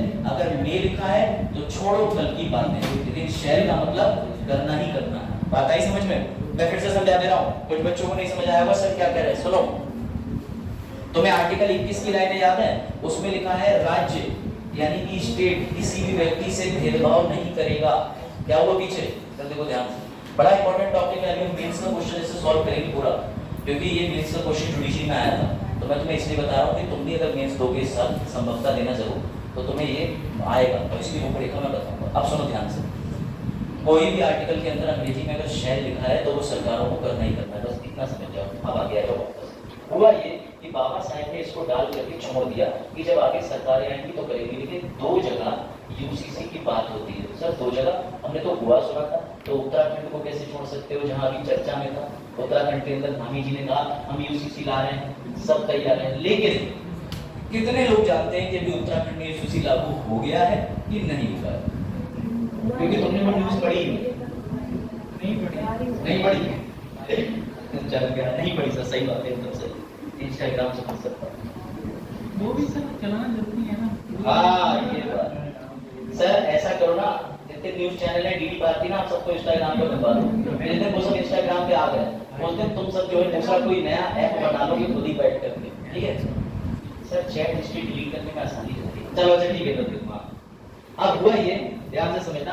उत्तराखंड में यूसीसी लागू करने के लिए उत्तराखंड सरकार ने बिल को सब कुछ कर दिया। आपको पता है कि उत्तराखंड में अगर ऐसे कोई बिल पे चर्चा होती है तो वो कर सकता है, क्योंकि आर्टिकल 44 राज्यों को छोड़ रखा है कि तुम लागू करना चाहो करो। ये अलग इशू है। इससे पहले कितने लोग मानते हैं कि गोवा में आर्टिकल 44 लागू है? बताओ। पिछले साल के बच्चों ने गलत बताया तो तुम्हारे घर तो मैं नोटिस भिजवाऊंगा, नोटिस। हाँ, किसने लिखा? हमने तो लिखा नहीं, मैंने लिखा। उत्तर से लिख के बताओ। आर्टिकल 44 किसी को पता है ना कि गोवा की बात हो रही? गोवा में, हाँ, समवर्ती सूची की बात नहीं हो रही। मैं तो ये कह रहा हूँ कि आर्टिकल 44 गोवा में लागू है कि नहीं है? है कि नहीं? साहब कह रहा है। मैं गया था, मैंने वहां पूछी थी शादी करोगे तो उन्होंने कहा किसी से भी करा दो। बोले है 50% है। लॉ 50% में नहीं होता। अगर लॉ परसेंटेज में होने लगा तो काम हो गया। तुम्हें बस 2 ही बार की फांसी 50% देती है। अरे तुम्हारे तो गले में रस्सी डाल के ऐसे ही करा, 50% नहीं कैसे मर गए? चलो वापस आ जाओ। गोवा में पुर्तगाली यूनिफॉर्म सिविल कोड लागू है, ना कि आर्टिकल 44 लागू है। क्यों? क्योंकि वहां पर भी नियम है 25 साल तक यदि महिला किसी संतान को जन्म नहीं देती, दूसरी शादी अलाउड है। You may be of any religion. 28 साल तक लड़के को जन्म नहीं देती, दूसरा जाकर के दूसरी शादी कर लो इस उम्मीद से कि इसने लड़की पैदा करी, अब लड़का हो जाएगा। ये गोवा की स्थिति बता रहा हूँ। वहाँ पुर्तगाली सिविल नागरिक संहिता लागू है। यूनिफॉर्म सिविल कोड की मैं बात कर रहा हूँ। वहाँ तुम्हारा आर्टिकल 44 लागू नहीं, कंफ्यूज मत होना। पुर्तगाली आए थे, पुर्तगाली के कब्जे में था, पुर्तगाली चले गए, लेकिन तब भी लोग समझते हैं कि वहाँ आर्टिकल 44 लागू है। नहीं, उसे समान नागरिक संहिता का एक उदाहरण कह सकते हो कि जहाँ विभिन्न धर्मों के लोग रह रहे हैं और वो पुर्तगाली समान नागरिक संहिता के अनुसार चलते हैं, परंतु आर्टिकल 44 के तहत लागू नहीं है। ये समझ में बात आई? समझ में कि नहीं? आने वाले समय में तुम्हें आर्टिकल 44 के बारे में पूछा जाए तो गोवा का उदाहरण देना, लेकिन साथ में पुर्तगाली यूनिफॉर्म सिविल कोड के बारे में बता देना और इसके बारे में रिसर्च करना। ये लिखा हुआ है, पढ़ोगे तो गूगल कर लेना चाहिए, ठीक है? यूट्यूब मत करना। है क्या हुआ?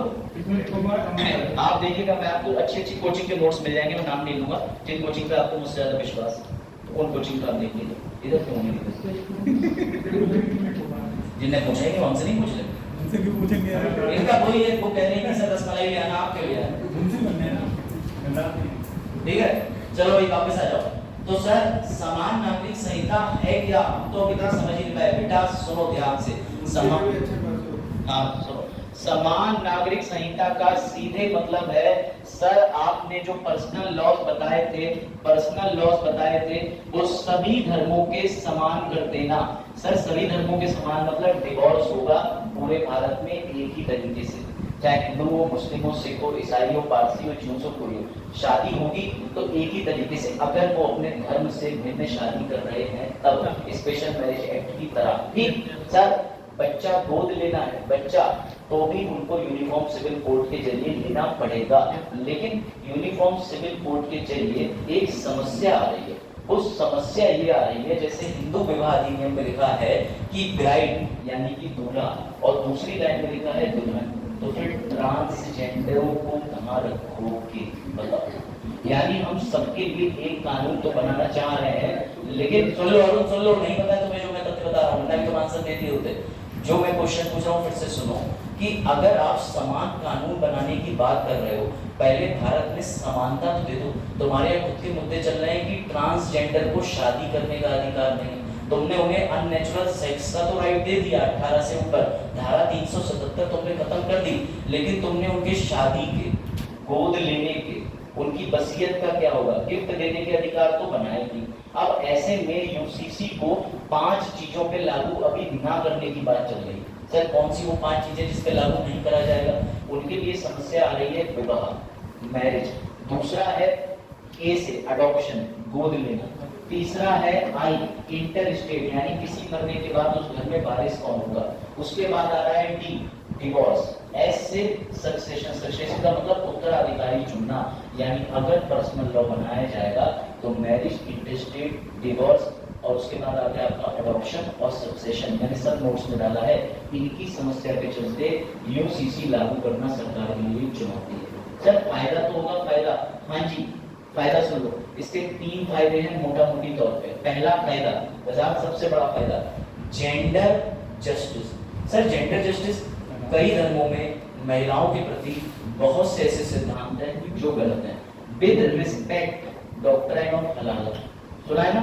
ये यूपीएससी का भी टॉपिक है, डॉक्ट्राइन ऑफ हलाला डिबेट में आता है। तो मैं कह रहा हूँ तुम्हारी रिलीजियस कोई चीज ओपन नहीं कर रहा, डॉक्ट्राइन ऑफ हलाला को लेकर विवाद है ना कि एक धर्म में ऐसी एक प्रथा होती है। अगर यूसीसी आएगा तो यूसीसी के आने से तुम्हारे धर्म से अच्छी चीज उठाई जाएगी, बुरी चीज खत्म कर दी जाएगी। हिंदू धर्म इसलिए हो रहा है, वो कह रहा है कि 4 शादी वाला कंसेप्ट उठाएंगे कि नहीं उठाएंगे उसे ये समस्या है। इधर मुस्लिम्स का उल्टा है कि हाँ जी हमारे 4 करके 2 ही ना करते, 1 ही ना करते। और कुछ महिलाएं इससे खुश हैं। महिलाएं क्यों खुश हैं? वो सोच रही 1 बच्चा 1 शादी। भाई कोई महिला आमतौर पे नहीं चाहती कि उसका पति जो है वो मल्टीपल शादी करे। धार्मिक स्वतंत्रता है तो वो कर रहे हैं, तो वो भी मजबूर है। तुम सोच के देखो क्या तुम चाहोगे तुम्हारी बीवी 4 पति रखे? अप्लाई करके देखो भाई, विमेन की राइट है। कौन ये चाहेगा कि उसके 4 पापा हो? पापा 1 रोटी लेते आना, पापा 2 भिंडी ले आना, पापा 3 तुम तो पापा 4 बुझाए पर दिखते नहीं है बॉर्डर पे, कोई चाहेगा? तो जरा सोच के देखो, अभी तुम्हें कितना ऑकवर्ड लग रहा होगा कि अरे 4 पापा। और लॉ में तो हम लोग पढ़ते हैं, लॉ में संतानें होती हैं अलग अलग तरीके की, blood, urine, full blood, half blood, law में हम लोगों को पढ़ाया जाता है। अभी ये बच्चे लॉ इधर कोई पढ़ रहा है तो उसमें ये पढ़ेंगे कि अच्छा अपरिचित संतान, परिचित संतान, सही संतान, गलत संतान, दूसरे की संतान, तीसरे की संतान, संतान की संतान, संतान की खुद की संतान, संतान के पापा, पापा की संतान, ये सब पढ़ते हैं लॉ में। इसलिए लॉ वाले बड़ा डीप चले जाते हैं, लेकिन मैं तुम्हें डीप लेके नहीं जाऊंगा। मैं तुम्हें बस एक सिचुएशन ये बता रहा हूँ, मेरी बात समझने की कोशिश करना कि जरा अप्लाई करके देखो कि एक औरत की 4 पति। और इस्लाम धर्म में एक औरत को 4 शादी करने की अनुमति नहीं दी। एक महिला ने एक समय पे मामला डाला था न्यायालय में, जब इन्हें 4 तो हमें 4 डाला था उसने फैसला, लेकिन नहीं करने दिया। देखो जो चीज धर्म की है उसमें हमारा काम कमेंट्री करना नहीं है, लेकिन कॉन्स्टिट्यूशन के पास एक आर्टिकल है जो है 14 से 18, वो ये कहता है महिला और पुरुष समान है। जब यूसीसी आएगा तो महिलाओं की दयनीय स्थिति उठा के ऊपर रख दी जाएगी, बराबर कर दी जाएगी। हिंदू धर्म में भी बहुत सी ऐसी कुप्रथाएं थी जिन पर रोक लगी। भाई राजा राम मोहन रॉय ने बाल विवाह रोका, जो होता था, दास्ता होती थी और सती को जलते हुए अग्निकुंड में बैठना पड़ता था, ये सत्य है, ठीक है। तो जितनी सती प्रथाएं थी उसे रोक दिया गया। शारदा एक्ट लाया गया कि बचपन की कम आयु तय की जा सकेगी, कितनी इनकी शादी की तय आयु होगी, है ना लोग। तो ये सारी चीजों की अगर आप ब्रीफ स्टडी करोगे और डेप्थ तो छोड़ी तो तुम बहुत डूब जाओगे, तो तुम्हें समझ में आएगा इंडिया में 2 पक्ष बनेंगे और यूपीएससी तुमसे वो 2 पक्ष पूछेगा मेरी पूरी कहानी उड़ेलने के बाद कि यूसीसी के फायदे, यूसीसी के नुकसान। 3 फायदे 3 नुकसान मैं बता दे रहा हूँ, स्लाइड करके। पहला फायदा है जेंडर जस्टिस, महिलाओं के प्रति होने वाला अन्याय न्याय में बदलेगा। जहां महिलाओं की कंडीशन खराब है वहां अच्छी होगी। समझ गए ना? मैं धर्म के अंदर नहीं जाऊंगा, लेकिन धार्मिक स्थिति महिलाओं की खराब है वो अच्छी होगी। कोई डाउट? सर दूसरा क्या होगा? पहला है जेंडर जस्टिस। जेंडर जस्टिस का मतलब समझते हो ना? लैंगिक समानता, लैंगिक न्याय। जस्टिस माने होता है न्याय, लैंगिक न्याय। 3 पॉइंट, और तुम्हें इसका न्यूट्रल होकर आंसर भी बताऊंगा। थोड़ा बेस करता है कि यूसीसी है क्या है। आज तुम्हें अच्छे से समझ में आया कि यूसीसी का विवाद क्या है। पहला लिखो लैंगिक न्याय, जेंडर जस्टिस। हाँ यूसीसी से फर्स्ट है। यूसीसी ना आपराधिक पे लगेगा, आपराधिक पे तो पहले से ही चल रहा है ना, सभी को उसी के तहत मैंने बताया था ना कि 3 लोग थे अलग अलग धर्म के, सबको एक ही जैसी धाराओं पर सजा मिली। तुम्हारे यहाँ कभी ऐसी चार्जशीट की देखी होगी कि अरे ये उस धर्म की, इनकी तो चार्जशीट अलग है, इनकी फांसी अलग लग गई, बाकी की सिर से लग गई, इनकी पैर से लग गई। बच जाएगा। चरण ने गांव में ये प्रयास करे, नहीं देगा मेरे 50 रुपए गुल्लक में से निकाल के लाया, अभी तो जो फांसी दे रहा हूँ उल्टी वाली। फिर चरण के पापा ने इन्हें घर पे जाके दोनों टांगों से एक रस्सी वाली फांसी दी। तब चरण को पता चला कि बुद्धि ऊपर से नीचे की आता है। उस दिन चरण ने योगा को बहुत गहराई से प्रैक्टिकल तरीके से हाँ, आलोक को जब लटकाया तो आलोक की बुद्धि लगती 3 गुना बढ़ गई। आलोक को जब घर वालों ने तार से उतारा, दोबारा रस्सी से, तो आलोक बोले पुत्र तुम्हें अच्छी कामनाएं होगी, मैं बाबा बन के। तब बोले ना निर्वाण तो ऐसे मिलता है, बोधि वृक्ष के नीचे तुम्हें लटकने से मिल गया। बोले हाँ बुद्धि घुटनों में थी पापा, अब आ गई है मां। बाबा बन जाता था, बहुत पैसा उस पे। चलो भाई सुनो, ये बात सही है। अगर ये किसी एक ऐसे काम को कर रहे होते जो तुम्हें सही पथ पे लाते हैं, खुद भटक के, बाबा लोग गलत नहीं, पहले वो खुद भटक के देखते हैं मजा आ रहा है, बोले नहीं आ रहा है। अब मैं इसे बताऊंगा ये बात, मजा नहीं आ रहा है तो उन्हीं के जैसे टीचर भी को ये कहते हैं किसी को मजा आ रहा ना आ रहा सब साथ आना बिल में बिठा होगा कीचड़ करके एक जगह स्टेटस देखा था मैंने, एक जगह देखा था, इसको पर्टिकुलर कनेक्ट ना करें कि कीचड़ उन्हीं को पसंद आती है जो उस तरीके की है। तुम्हें जरूरत क्या कीचड़ के बारे में जोक लिखने की, भाई एक पैर से आगे ना जाओ तो जरूर कीचड़ उठा के मल रहे हो गया मैं इसलिए कविताएं न छूंगा। चलो समझने वाले ऐसा करता समझने वाले ध्यान दे बोर्ड पे, मैं अपने विषय की बात कर रहा हूं। तुम लोग लॉयर को कभी ट्रेस नहीं कर पाओगे, this is the power of LLB. है नहीं मम्मी? गुड। चलो देखो सर दूसरा बताइए, दूसरा लेमैन के लिए फायदे। सर ये लेमैन कौन होता है? मैंने चरण से कहा चरण तुम्हें ये पता है डिवोर्स कैसे दिया जाता है मुस्लिम रिलीजन में? बोले नहीं। तो मैंने कहा अच्छा तुम न्यायालय जाओगे तो तुमने न्यायालय में कोई मामला देखा? बोले सर मैं हिंदू रिलीजन का हूँ, मुझे किताब पलटनी होगी। ध्यान से सुनना, मैंने ऐसे लॉयर्स ऐसे जजेस देखे हैं जिनको हिंदू विधि मुस्लिम विधि थोड़ा थोड़ा आता है लेकिन किसी को कंप्लीट नहीं आता हर धर्म का। तो अगर आप लेमैन लैंग्वेज कर लोगे तो जन सामान्य और न्यायालयों के लिए आसानी होगी। इस पॉइंट को हिंदी में लिख लो कि विधि का आसान करना या बनाना, विधि को आसान करना। समझे? एक विधि, शादी एक तरीके से, डिवोर्स एक तरीके से, बेइज्जती एक तरीके से, स्टेटस एक तरीके से, हाँ लकड़ी की मेज एक तरीके से। देखो इनका सवाल है अश्विन सर हम उसमें आपराधिक मामले में सबको समान समझते हैं तो एससी एसटी एक्ट क्या? एससी एसटी एक्ट में आप किसी मुस्लिम को भी कर सकते हो। आपको ये पता है अगर मुस्लिम की जाति सूचे पड़ गए थे, वो एक स्पेशल प्रोविजन फंडामेंटल राइट में एक पर्टिकुलर कम्युनिटी जिसके साथ उस जमाने में घटिया सोच के साथ छुआछूत मनाया जाता था उन्हें स्पेशल राइट दी है। ये आर्टिकल 44 से आप बिल्कुल भी इसका उल्लंघन तो सबसे ज्यादा महिलाएं करती हैं।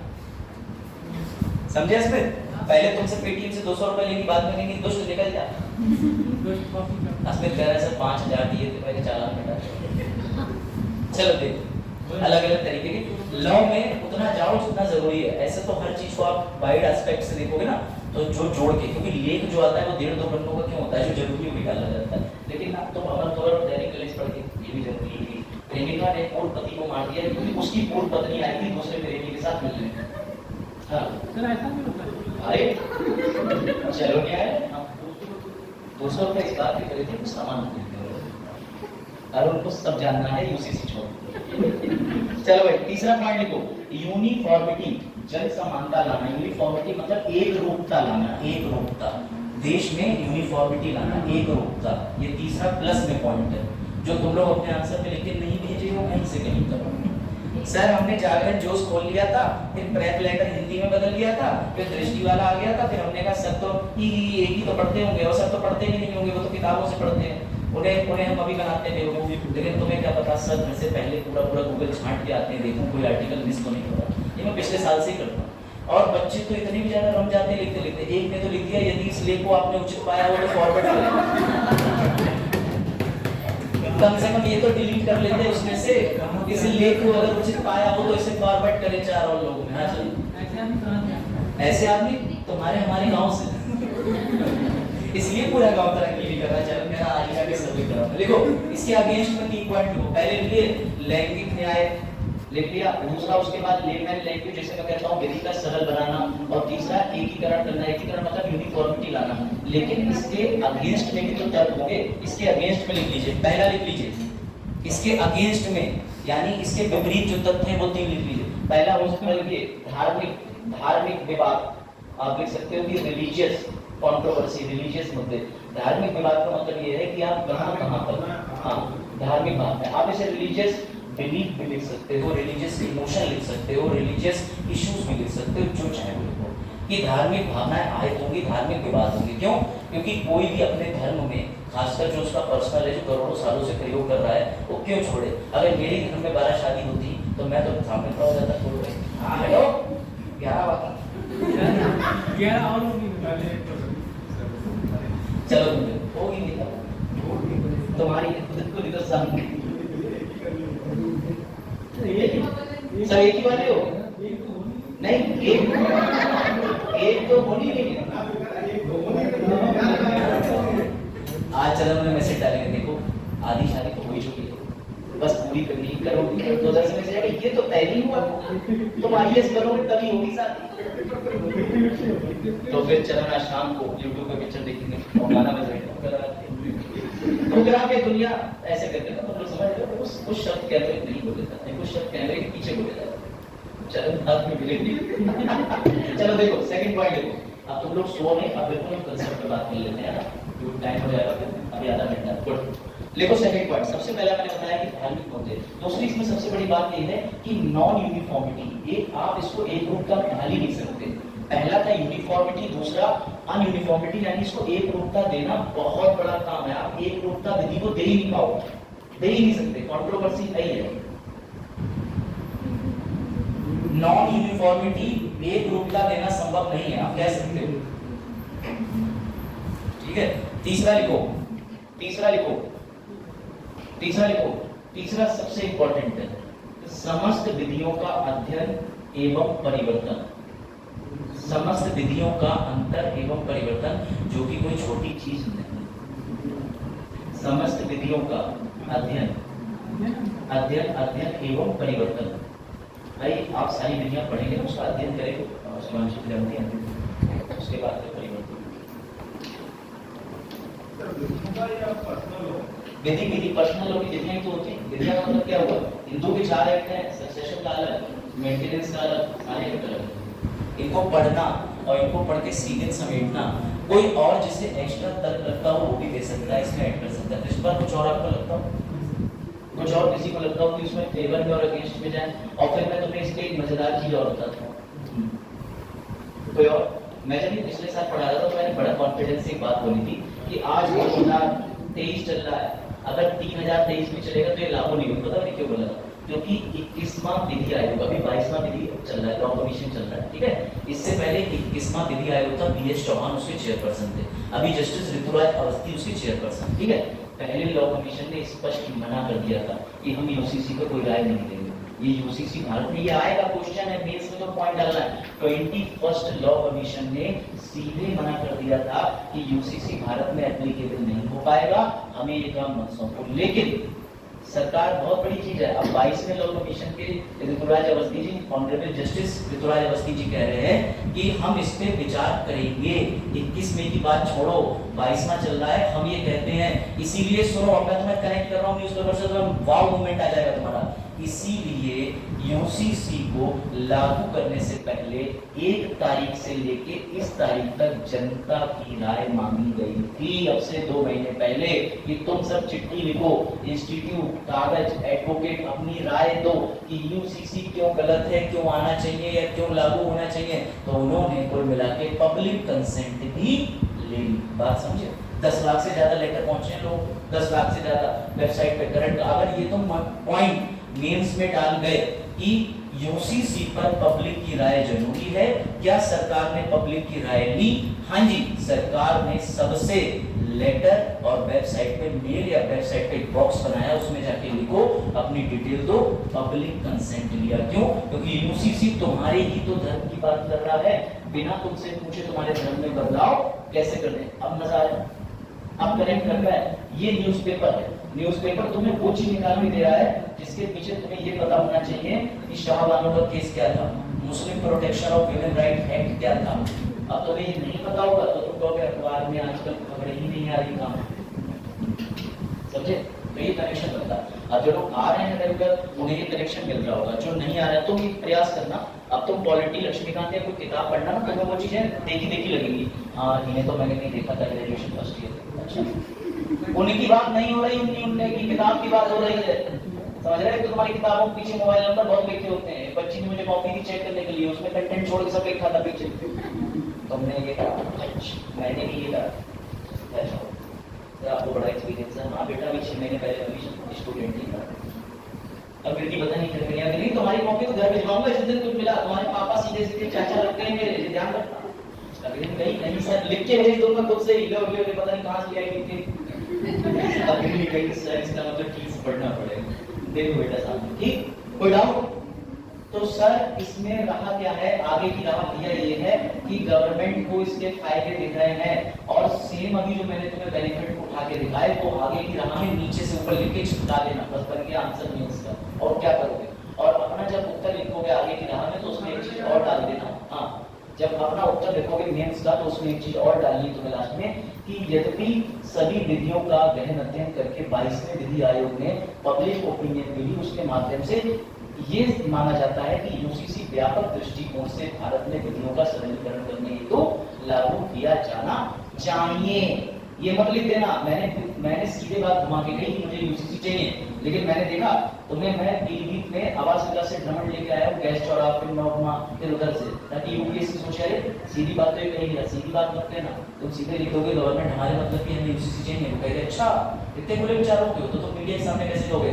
जांच चल रही है, हमें पता चला है सरकारी खजाने से 3 लाख रुपए गायब हुआ है, जांच चल रही है, समझ रहे?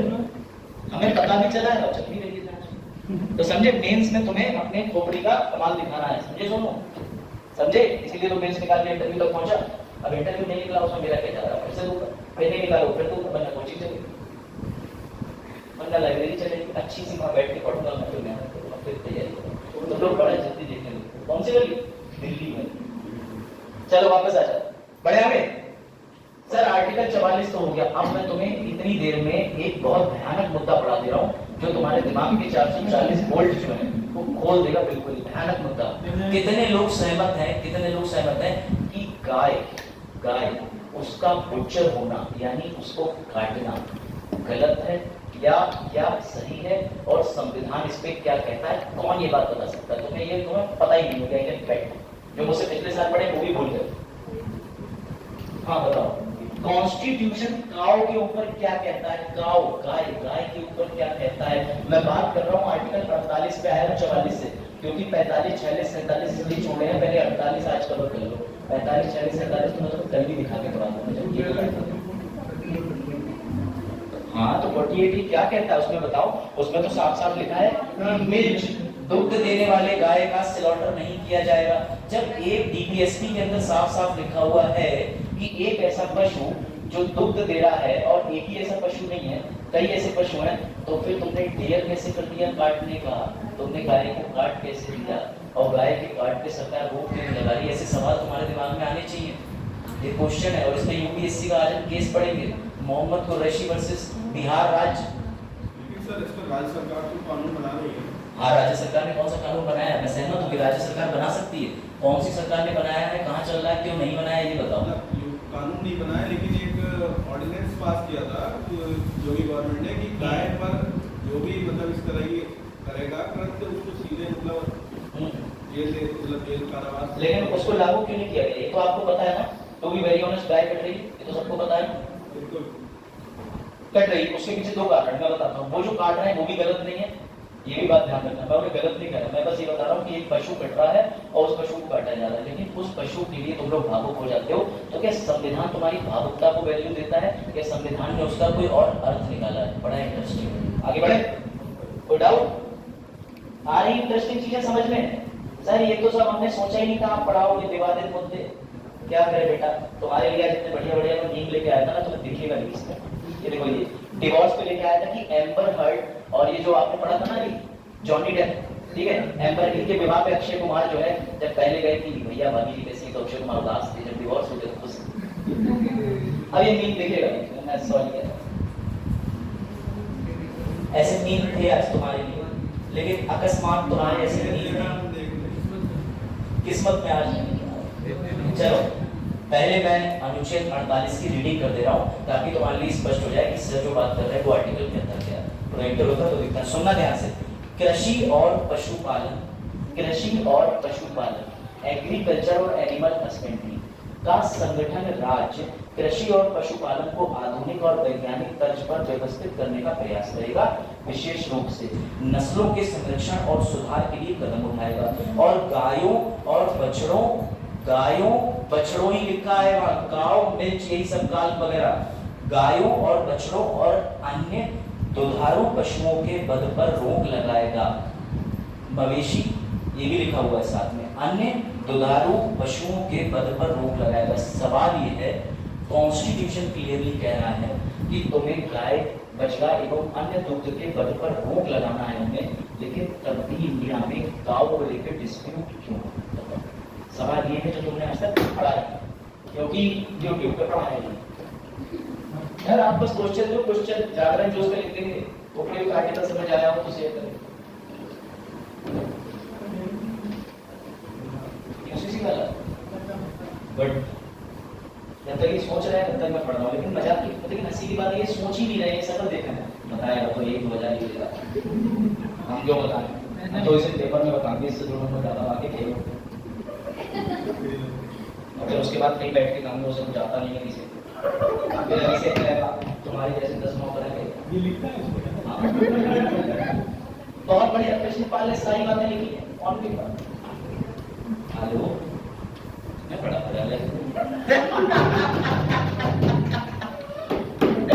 चलो क्योंकि आप लोग समझ रहे हैं सर ऐसे मत तो आपसे 2 नंबर ज्यादा की बात नहीं है, सिलेक्शन चाहिए, सिलेक्शन हो जाएगा तो सबको मस्त बना उदास तो पड़ोसी नहीं पड़ोसी में तुम्हारी तरफ भी कहना पड़ा। आलोक में मेरे छोटे भाई का अच्छा परिचय था, आलोक जानता है उसमें और मुझमें बड़ा लैंगिक समानताएं हैं, ये भी देखता होगा ओह ठीक है क्या Alok same to same copy good दोनों होते हैं वर्तमान प्रासंगिकता सही लिखा लक्ष्मी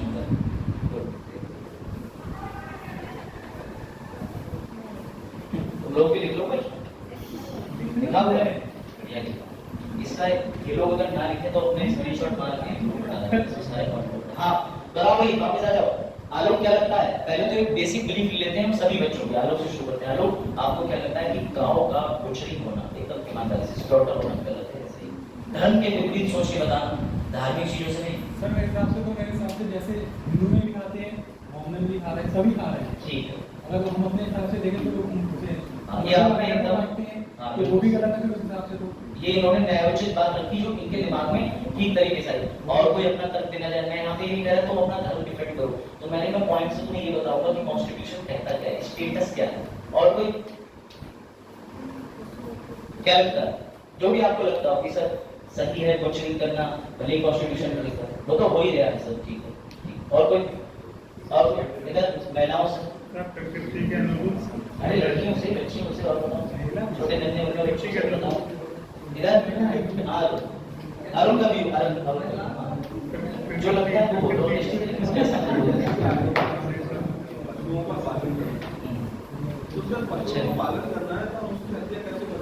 ठीक है यही बात है। तो क्या आपको नहीं लगता कि जब संविधान बन रहा था और आर्टिकल 48 में लिखा है संशोधन से नहीं डाला तो ओरिजिनल आर्टिकल में जब साफ साफ गाय एवं बछड़ों एवं दुधारू पशुओं की हत्या की बात हो गई तो बाबा साहेब को ये बात नहीं आई होगी सुनने के लिए? आई होगी। बाबा साहेब ने इस बात को डीपीएसपी में क्यों रखा, पहले तो ये दिमाग लगाओ क्योंकि उस समय ये भी एक धार्मिक मामला बना हुआ था, पहली चीज समझो ठीक है, क्योंकि इंडिया के अंदर ऐसी भी सीएम हैं अभी वर्तमान में जीवित हैं जिन्होंने खड़े होकर कहा था मैं खाऊंगी बीफ, मेरा फंडामेंटल राइट है, हिम्मत है तो रोक के दिखाओ। कई ऐसे लीडर है, असम चले जाओ, नागालैंड चले जाओ, रिलीजन की बात नहीं है, they enjoy, they Bollywood celebrities Ranbir Kapoor ने खुलेआम कह दिया था मुझे बीफ कबाब पसंद है। यहाँ बात चॉइस की हो रही है, यहाँ बात धर्म की नहीं हो रही कि मैं खाऊंगा मैं नहीं खाऊंगा, तुम्हें खाने को मिल रहा है तुम खाओगे, तुम खाते हो तुम खाओगे, नहीं मिल रहा है तो नहीं खाओगे। लेकिन सवाल ये आता है एक केस था और उस केस से पहले तो एक चीज समझनी पड़ेगी 1950 में बिहार ने डीपीएसपी से प्रेरित होकर लॉ बनाया। सर लॉ क्यों बनाया? क्योंकि डीपीएसपी को लागू करने के लिए क्या बनानी पड़ती है?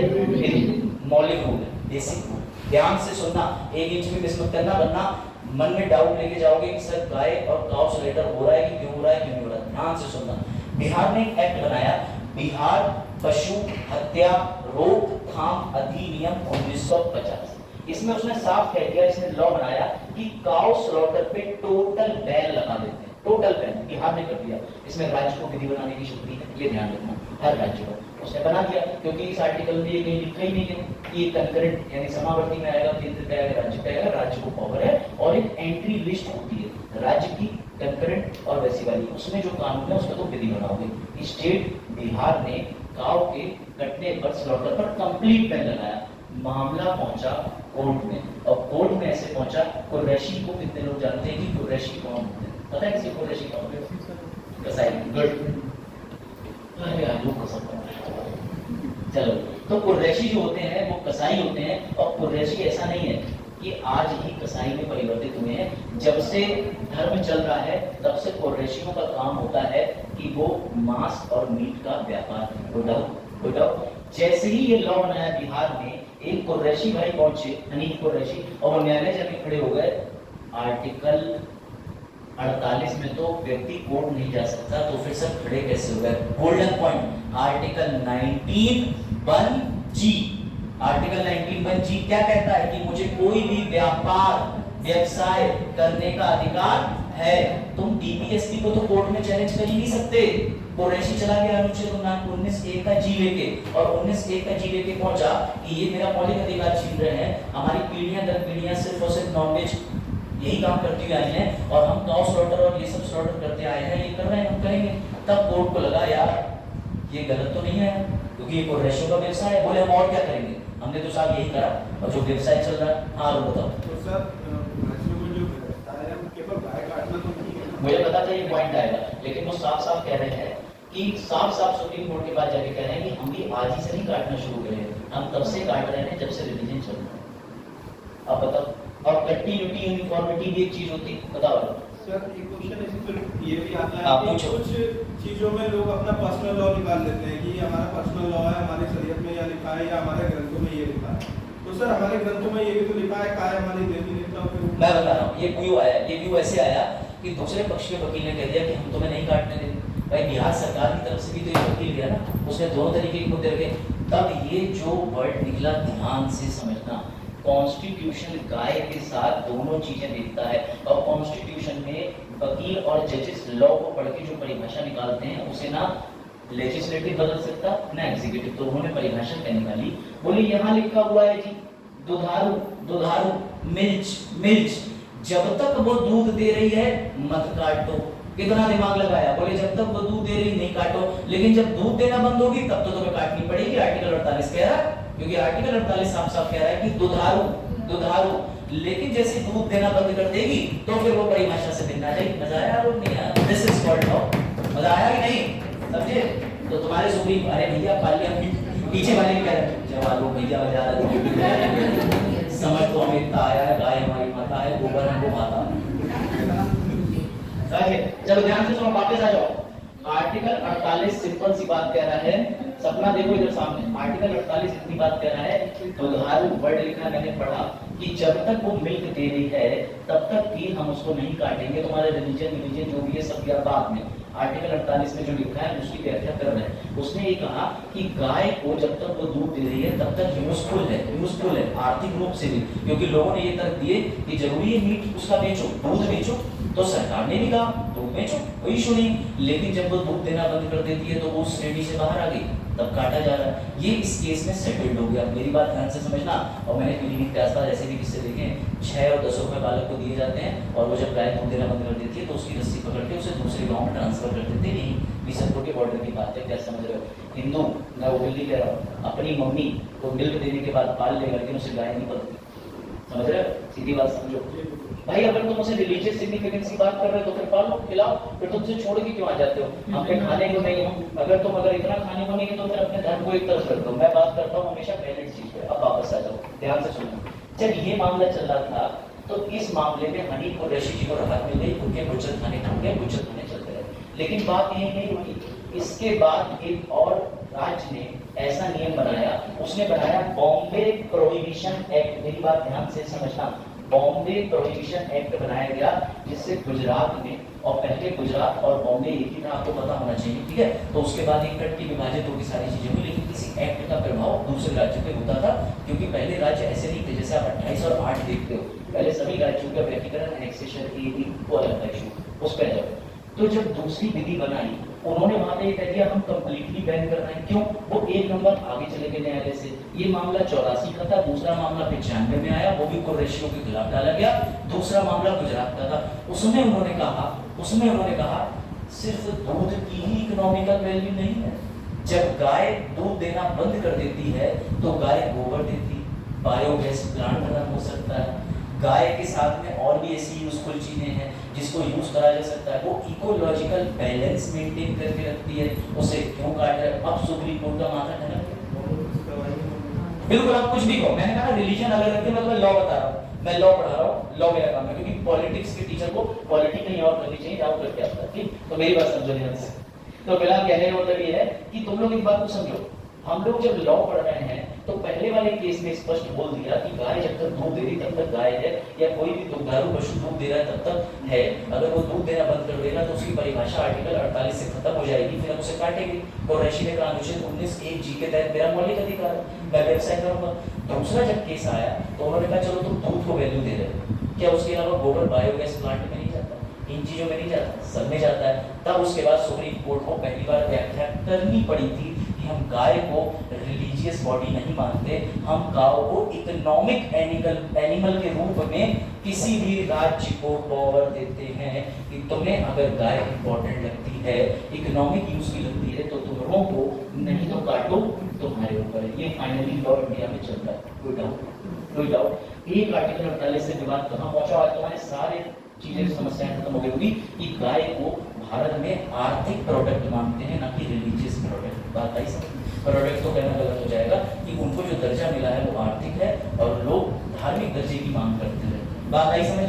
अब कुछ लोग इससे सहमत भी होंगे, कुछ लोग कह सकते हैं कि सर ये चीज अलग है, लेकिन बेटा ये ध्यान रखना कि लॉ गलत या सही पे काम नहीं करता। लॉ काम करता है which is white, which is black. अगर ब्लैक सही से लिख दिया तो वो लॉ हो गया, तो हो गया। अब सुप्रीम कोर्ट इस पे कोई और जजमेंट लाए भविष्य में, तो कोई और इंपॉर्टेंट दलील दे पाओ तो बात अलग है, लेकिन इतनी ही गनीमत है किसी भी राज्य के पास पावर है कि वो किसी एनिमल पे जो दुग्धारू है उस पर रोक लगा सकता है।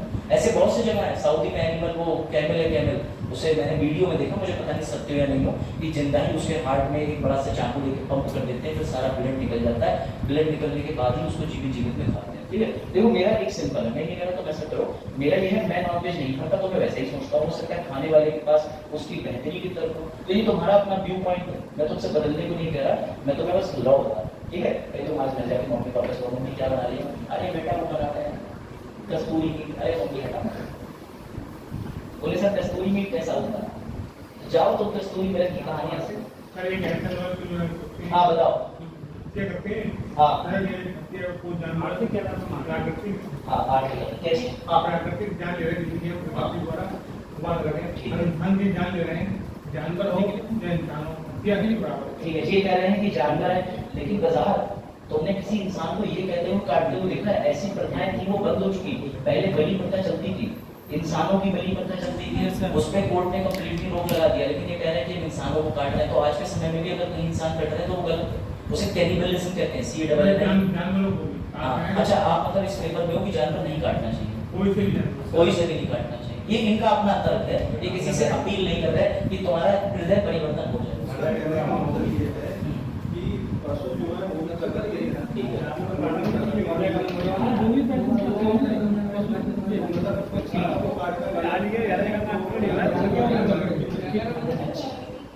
अच्छा जो बजा मतलब उनके भी काटने पे कोई अपराध बनना चाहिए ऐसा।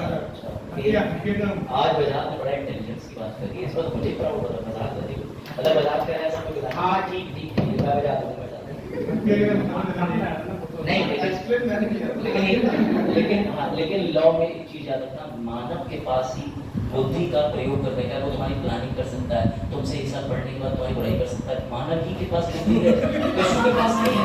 तुमने गधा पाला, हाँ अब मान लो तुमने से कही है जिसका यूपीएससी का पेपर नहीं निकला, तो अरे सुन मैं पूरी लॉजिक स्टोरी बता दे रहा हूँ, अगर तुमने से किसी का पेपर नहीं निकला तो दो पक्ष बनेंगे, हमारे भी बनते थे, हम भी देते थे, कोई नई बात नहीं, सर ने ये पढ़ाया नहीं, ये आया नहीं, हमारा पेपर नहीं निकला, उस आदमी ने कितनी मेहनत करी, कैसी तुम्हें करेक्ट करी, वो तो भूल गए, नोट्स खोलोगे नहीं, क्यों? क्योंकि उस समय यूट्यूब पे चल रहे होंगे फला सर, तो अगर 5000 लाइक्स लिए तो मैं कसम 5000 लाइक्स दे दो, तो मैं लग रहा हूँ ये पढ़ाता है, वो आया हमारी तरह कल का लौटा हमसे 2 साल छोटा ही, वो बड़ा भाई पढ़ाता है से, ठीक है, तो तुम्हें ये बात पता चलेगी जब तुम सुप्रीम कोर्ट के जजमेंट और बड़ी बड़ी बुक्स पढ़ोगे। मैं मेहनत करके आता हूँ, इसलिए कॉन्फिडेंस से चैलेंज करता हूँ कि तुम इस कंटेंट को दिखा दो, हाँ ये तुम्हारी बुक्स में नहीं मिलेगा, इसके लिए तुम्हें पढ़नी पड़ेगी न्यूज आर्टिकल, इसके लिए तुम्हें अलग अलग यूनिवर्सिटीज की बुक पढ़नी पड़ेगी, भारत पढ़नी पड़ेगी, केस पढ़नी पड़ेगी, इतनी मेहनत कर लो। जानवर इन्होंने बिल्कुल ठीक है, मैं तुम्हें एक फैक्ट बताऊं कि मेरा मानना है कि जानवर क्यों नहीं खाना चाहिए, ठीक है, जानवर ने सबसे पहले मुझे एक चीज बताओ, एक आदमी है उसने खाया चिकन, चिकन ने क्या खाया, चिकन ने क्या खाया, चिकन ने खाए छोटे छोटे कीड़े, कीड़ों ने क्या खाया, कीड़ों ने क्या खाया, कीड़ों ने और छोटे कीड़े खाए। वो जो सबसे छोटे कीड़े होते हैं वो ले रहे हैं खाना उससे, घास से, फूस से, और वो घास फूस जो लगी है वो लगी है सूर्य की वजह से। यानी तुम अपनी एनर्जी का, मैंने एनवायरनमेंट में पढ़ाया था, लोगों को याद होगा, मैंने एनवायरनमेंट ये बताया था कि वृक्ष से ऊर्जा पहुंची छोटे कीट में, छोटे से बड़े में, बड़े से मानव में, और ये रूल है पर्यावरण का। पोषक स्तर गिरता चला जाता है, पोषक स्तर गिरता है, इसे कहते हैं डेफिशिट रूल। पोषक स्तर गिरता है तो मैं तो ये कहता हूँ कि मानव डायरेक्टली पेड़ को ही ना डाले, या तो मुर्गी वाला पोषक तत्व हटाओ, डायरेक्टली तो कीड़ा उतारो। बेयर नाम है उसका। ओ छिपकली, मम्मी सुबह का नाश्ता मिल गया, तो पूंछ वाला हिस्सा खाओगी कि टांग वाला? ये सही नियम है। हाँ जीव जो जंतु है संरक्षण अधिनियम में, उसमें वही जानवर डाले जाते हैं जो सरकार को समय समय पे इंपॉर्टेंट देते हैं। एज पर शिवांशी 4,70,610 जो उन्होंने बताया था एक दिन, इतने जानवर जो है वो संरक्षित कर दिए गए हैं। और संरक्षित इसलिए कर दिए गए क्योंकि सरकार को एक और बड़ा खतरा है, ना कि सिर्फ गाय और भैंस से। अगर तितलियां, अगर मच्छर, अगर चिड़ियां चली गई तो तुम जो ऐसे सांस ले रहे हो तो ऐसे लोग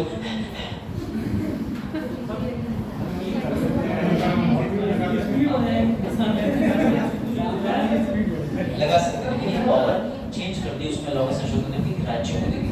अब राज्य सुनो, कृष्णा का पॉइंट अच्छा है, पॉइंट सुन लो। होगी तुम्हारी क्लास, लेकिन बस एक लास्ट डिस्कशन कर लो फिर ओवर करते हैं, क्योंकि कल मैं कोशिश करूंगा तो मैं केवल से रोचक दृश्य दिखाऊं। हाँ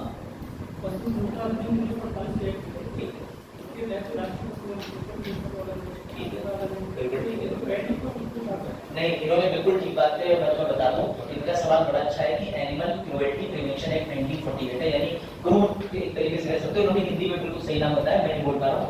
उसके तहत सर हर राज्य के पास ना राजकीय पशु होते हैं, राजकीय पक्षी होता है, सब होते हैं। क्या सर उनको हम काट सकते हैं? तो मैं तुम्हें मीम डाल के लाया था, जो इनके मन की बात है, सारस और आरिफ वाली।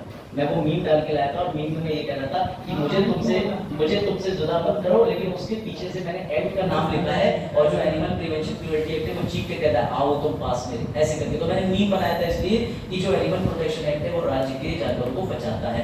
इसीलिए एक सवाल और आता है कि कुछ बात सोच सकते हैं, तो फिर किसी पर्टिकुलर जानवर को जैसे संरक्षित करना है, विशेष दर्जा क्यों नहीं दे देते? तो वो प्रोटेक्ट हो जाए। जैसे काऊ की बात कर लो, है नहीं, लेकिन नहीं दे सकते क्योंकि ऑलरेडी काऊ को लेकर के रूलिंग है, केसेस है, और उन्हें स्पष्ट पता है कि अपने यहाँ दर्जा दे ही देंगे तो दूसरी कम्युनिटी फंडामेंटल राइट्स और जजमेंट के बेसिस पे रिलैक्सेशन मांगने चली जाए। वो संकट में पहुंच जाती है, हम दे सकते हैं। ये फिर तो IUCN है ना, IUCN डाल देगा, लाल AU BU CUU। शेर को मार के देखो शेर तो यही है, शेर कुंजी बजाती है, टाइगर ऐसे की स्टोन। अरे छोड़ो मेरा पर्यावरण बाहर आ जाएगा। चलो फिर वाइंड अप करते हैं। तो आज लाइव मीम सुने फिर देखो, अच्छा होता है कि मैं मीम दिखा दूं। मैं मीम बोलता हूँ बड़ा जहरी है, इसका क्या है